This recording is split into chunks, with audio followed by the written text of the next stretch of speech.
வாழ்க வளமுடன். நாம் நம் உடல் உறுப்புகளை பற்றி பார்த்து வருகிறோம். அதன் தொடர்ச்சியாக இன்று இருதயத்தை பற்றி பார்க்கலாம். அன்பு, காதல், இரக்கம் இதெல்லாம் இருதயத்தினுடைய செயல் என்று நிறைய பேர் சொல்றாங்க.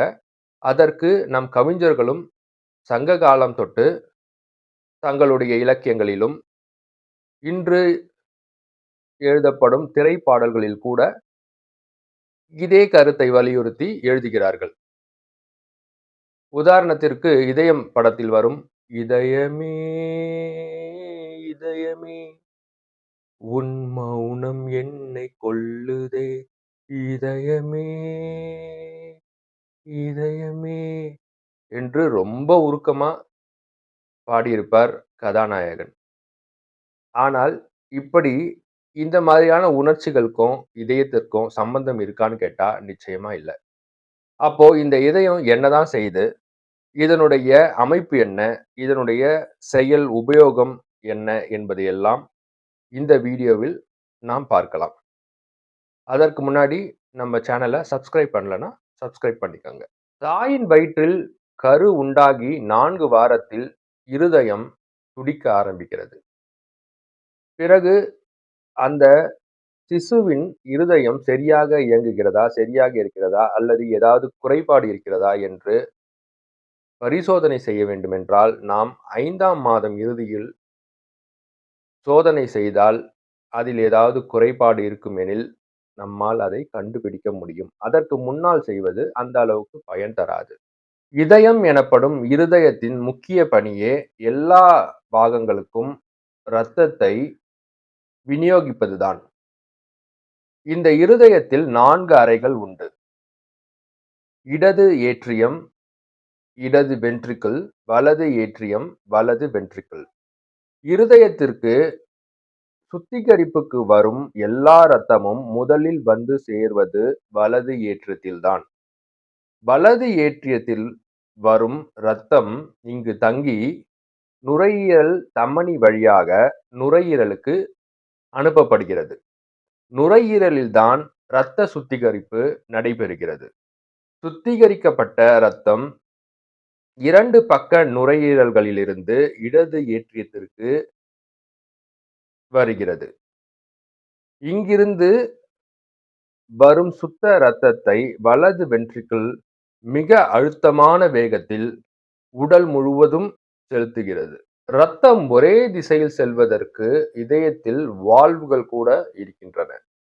இதயம் சராசரியாக ஒரு நிமிடத்திற்கு 72 முறை துடிக்க வேண்டும், சுருங்கி விரிய வேண்டும். அப்போதுதான் இரத்த சுத்திகரிப்பு முறையாக நடைபெற்று உடல் முழுக்க சுத்த இரத்தத்தை இதயத்தால் விநியோகிக்க முடியும். மற்ற பாகங்களின் இயக்கத்திற்கு மூளையே உத்தரவுகளை பிறப்பிக்கின்றது. ஆனால் இதயத்திற்கு அதன் உள்ளேயே உத்தரவுகள் பிறக்கின்றன. இது இதயத்தின் ஒரு தனிச்சிறப்பு. உடல் முழுக்க இரத்தத்தை அனுப்பும் இதயம் தனக்கு வேண்டிய இரத்தத்தை 3 இரத்த குழாய்களின் மூலம் எடுத்துக்கொள்கிறது. இந்த இரத்த குழாய்கள் தான் கரோனரி இரத்த குழாய்கள் என்பார்கள். இதில் இடது ஆன்டீரியர் டிசெண்டிங் இரத்த குழாய் மிக முக்கியமானது. இதுதான் இதயத்தின் 70% தசை நார்களுக்கு இரத்தத்தை வழங்குகிறது. இதில் அடைப்பு ஏற்படுவதன் விளைவே மாரடைப்பு எனப்படும் ஹார்ட் அட்டாக். பைபாஸ் ஆபரேஷன் செய்யப்படுவது இந்த கரோனரி இரத்த குழாய் அடைப்பு ஏற்படும் போதுதான். இரத்த கொதிப்பே இந்த மாரடைப்பிற்கு காரணமாக திகழ்கிறது. மாரடைப்புக்கு மட்டுமல்ல, கை கால்களை முடக்கி போடும் வாதத்திற்கும் இந்த இரத்த கொதிப்பே முக்கிய காரணமாக திகழ்கிறது. ஒரு மனிதனுக்கு சிஸ்டாலிக் அழுத்தம் 130 மில்லிமீட்டர், டயஸ்டாலிக் அழுத்தம் 85 மில்லிமீட்டர் இருக்க வேண்டும். இவ்விரண்டும் முறையே 139 மற்றும் 89 மில்லிமீட்டர் வரை கூட போகலாம். அதையும் விட மேல் சென்றால் அது இரத்த கொதிப்பு. நீரிழிவு நோய் அதாவது டயபிட்டிஸ் உள்ளவர்களுக்கு இரத்த கொதிப்பு வரும் சாத்தியம் மிக அதிகம். ஹார்ட் ஃபெயிலியர், ஹார்ட் அட்டாக் என்பது வெவ்வேறு விதமான நோய்கள், பிரச்சனைகள். ஹார்ட் ஃபெயிலியர் என்பது வயதாக வயதாக இதயத்தில் செயல்பாடு குறைந்து உடலில் உள்ள எல்லா பாகங்களுக்கும் தேவையான அளவு இரத்தத்தை அனுப்ப முடியாமல் இதயம் திணறுவதே ஹார்ட் ஃபெயிலியர். இதை தவிர இதய வால்வுகளில் ஏற்படும் நோய்களும் ஹார்ட் ஃபெயிலியரை உண்டாக்கும். கட்டுப்படுத்தப்படாத இரத்த கொதிப்பும் இதற்கு ஒரு காரணமாக அமைகிறது. ஹார்ட் அட்டாக் என்றால் இருதயத்தில் உள்ள இடது சர்க்கம்ப்ளெக்ஸ் என்ற இரத்த குழாயும் வலது பக்கத்தில் உள்ள கரோனரி இரத்த குழாய்களிலும் அதிரோஸ்க்ளீரோசிஸ் எனப்படும் கொழுப்பும் ஃபிப்ரின் எனப்படும் ஒரு பொருளும் சேர்ந்து அடைப்பை ஏற்படுத்துகிறது. இந்த அடைப்பு இரத்த குழாயில் 75% மேல் அந்த குழாயை அடைக்கும்போது ஏஞ்சினா என்ற மார்பு வலி ஏற்பட்டு ஹார்ட் அட்டாக் மாரடைப்பு நிகழ்கிறது.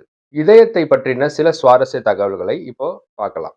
இதயம் ஒரு முறை சுருங்கி விரிய 0.8 வினாடிகள் ஆகின்றன. இதயம் ஒரு முறை பம்ப் செய்யும் இரத்த அளவை ஸ்ட்ரோக் வால்யூம் என்று சொல்கிறார்கள். அதன் அளவு 70 மில்லி லிட்டர். இந்த கணக்கில் ஒரு நாளைக்கு 7200 லிட்டர் இரத்தம் உடலுக்குள் பம்ப் செய்யப்படுகிறது. நம் உடலில் உள்ள மொத்த இரத்த அளவு சராசரியாக 5 லிட்டர். நம் உடலில் உள்ள எல்லா இரத்த நாளங்களையும் இணைத்தால் 60,000 மைல் நீளம் வரும். அந்த 60,000 மைல் நீள இரத்த நாளங்களுக்கு ஒரு நிமிடத்தில் இரத்தம் அனுப்புகிறது இதயம். இப்படிப்பட்ட திறன்மிக்க ஒரு பம்ப் மனிதனால் கற்பனை கூட செய்து பார்க்க முடியாது. 60,000 மைல் என்பது பூமியிலிருந்து நிலவிற்கு செல்லும் தூரத்தில் 1/4 பங்கு. உடல் ஆரோக்கியத்தை பொறுத்தவரை பிரச்சனைகள், வியாதிகள் வந்த பிறகு அதை சரி செய்வதை விட வருமுன் அதை அறிந்து எப்படி நடந்து கொள்ள வேண்டுமோ அப்படி நடந்து கொண்டால் prevention is better than cure என்பார்களே. அதை புரிந்து கொண்டு நம் வாழ்க்கை முறையை திருத்திக் கொண்டால், லைஃப் ஸ்டைலை மாற்றி அமைத்துக் கொண்டால் ஒரு ஆரோக்கியமான நோயற்ற வாழ்வை பெற முடியும். குறிப்பாக இருதயத்தை பொறுத்தமட்டில் ஆரோக்கியம் எப்படி வரும் என்றால் தினமும் உடற்பயிற்சி செய்ய வேண்டும். போதிய தூக்கம் கட்டாயம் வேண்டும். மன அழுத்தம் இல்லாமல் சத்தான உணவும் சந்தோஷமான வாழ்க்கையும் இருந்தால் இருதய நோய்களை நாம் தவிர்க்கலாம்.